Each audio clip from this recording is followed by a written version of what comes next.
Welcome back to my channel Flutter with Jana. As a part of Dart series, we will be covering Dart basics, and these tutorials are specially crafted for beginners who want to gain understanding of the Dart language along with the concepts. So let's start. What is a main function? Suppose you have to enter your home. From where you can enter? It has to be main door, right? So that main door is a main function in Dart. Every application in Dart must have this main method. So let's see this main method syntax. This main method doesn't accept any parameters and it has a return type of void. Void means I'm not expecting any value in return. So that is what main does. It says it's an entry point, do whatever you have to do. Don't return me anything. I'm not expecting any values. So let's move on to what are the variables.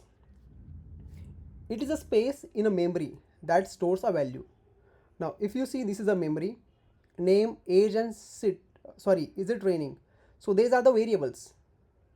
These are the variables that holds actual values. So let's see this example.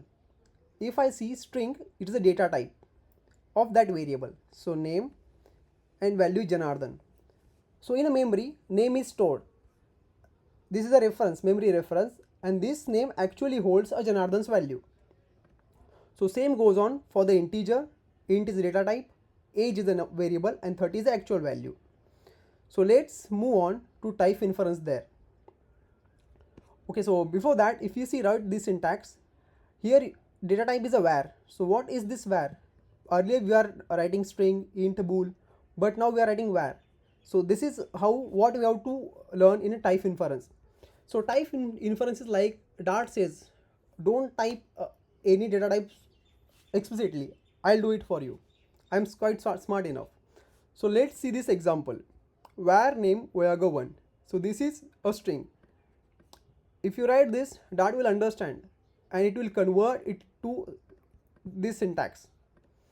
If you see the second example, var year 1977, Dart understand by looking at the actual value, it's a string. Sorry, it's an int. If you see the third example, antenna diameter, it's a double value. So Dart understands this is double value. So we don't have to type the data types explicitly. Dart will do this for us.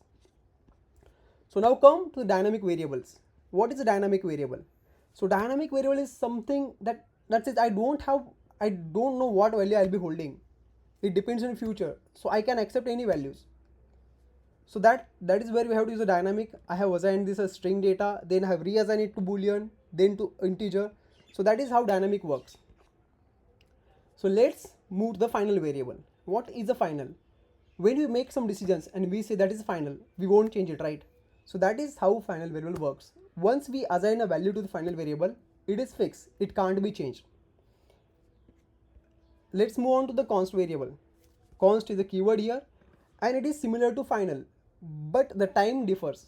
Const values are always known at compile time, whereas final variables values are assigned at a runtime. So without a delay, let's move on to Dartpad.